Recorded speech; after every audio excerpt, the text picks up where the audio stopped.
So let's start discussing about FRUITLESS. We're going to analyze a specific frame. The aspect ratio that we used here is the 2.39 aspect ratio. It is also known, as you remember, as scope aspect ratio, and it's mainly used in cinema and movies. That was the first reason we decided that we want to create a 3D colorful animation video by taking advantage of a cinematic aspect ratio. To be honest, the most important reason was that when Thanos was creating the style frame, he was mostly inspired by still life drawing and paintings. So at that moment, he was taking advantage more of the x-axis of the frame rather than taking advantage of the height and the y-axis. So when Thanos finished the style frame, we saw that the placement of the object was taking advantage more of the x-axis and the width of the frame. So we decided that the only choice we had using an aspect ratio like 2.39. That means that the objects of your scene or the content of your scene are the ones that should define the proper aspect ratio for your movie. Let's move on and discuss about colors and theory, design elements and design principles. We will take a look at color, texture, form, and of course contrast, symmetry, and unity and harmony. So why that scene, even though it has a lot of objects, it looks very harmonic? That happens because we have only one color, it is the yellow one. We should also take into consideration that the yellow here is not a flat color. If you take a look at the shots here, it has different tints of yellow, and that happens because we have shadow and light. That means that we have a form, and the form gives a really nice variation of the same color, but it doesn't affect the harmonic result. So another thing about color is that we have these small parts of white color. That helps for two reasons. The first one is by adding a secondary color, so we add contrast. And the second one is that they help us a lot in symmetry. You will see in a few minutes why. So let me delete that one. Okay, let's move on into more juicy stuff, as I would like to say, about composition. So I want to remove my theory tabs there, so you can always take a look as I'm moving on.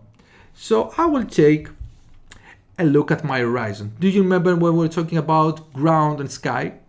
And we were telling that it's not very cool placing your horizon in the middle. So here what we're doing is we're placing our horizon much lower than the middle or the center of the scene. So we have a really nice and more interesting composition. But in addition to that, because horizontal lines are always a little bit boring, as we have said, what we're doing, I will choose another color and place another layer. So the background is not just a solid color. It is a curtain. And how curtain helps here?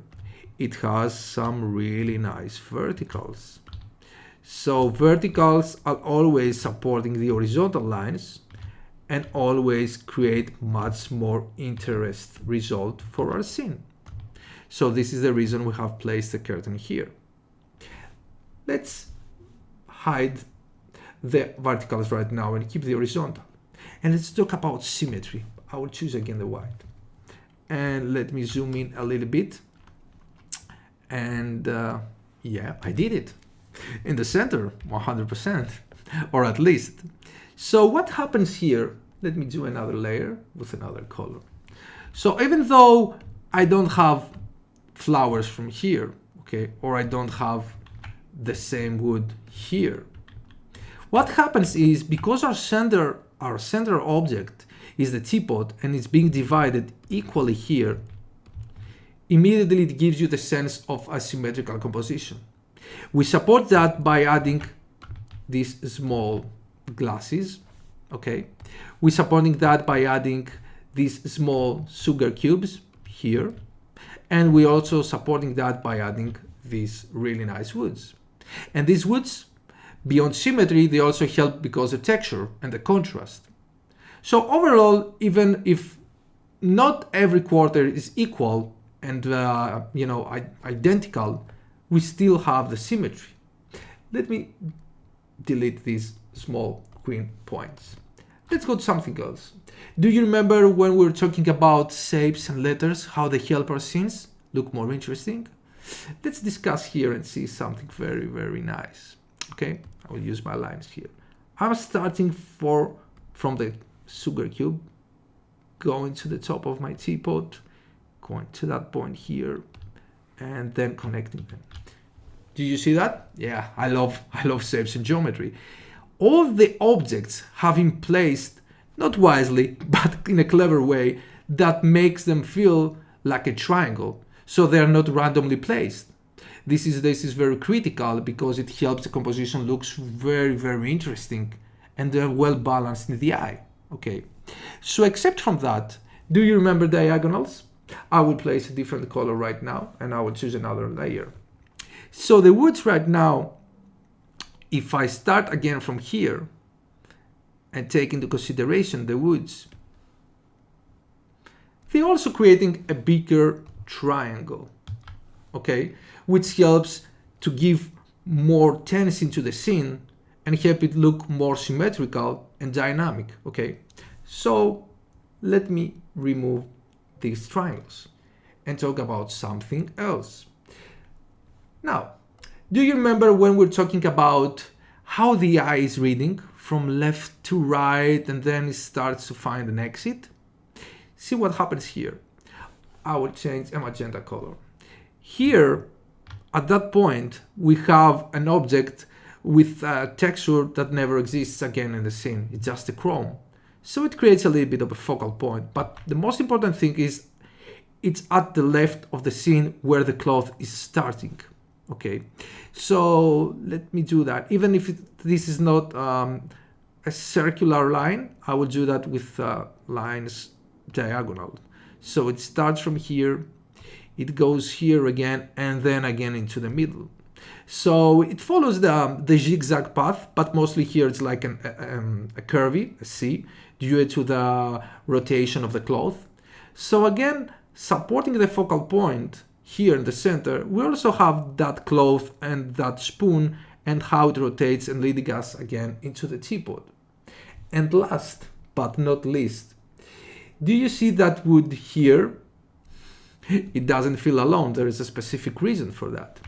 So let me hide that and draw something more by hand. So we start from here, we're going to the center again, and then our eye wants to leave the scene.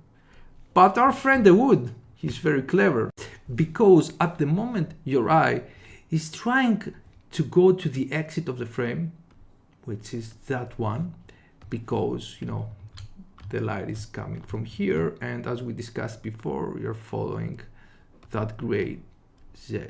Okay, so our little friend the wood here is telling us no, it's not so easy to escape. You must go back and watch the teapot, because this is the central element, the core of the symmetry. This is our focal point, okay?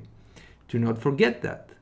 So let's close these lines and tell you that if you want to come up with a pleasant and very well balanced composition, you must understand the design principles, of course, and you must get deeper into the composition principles.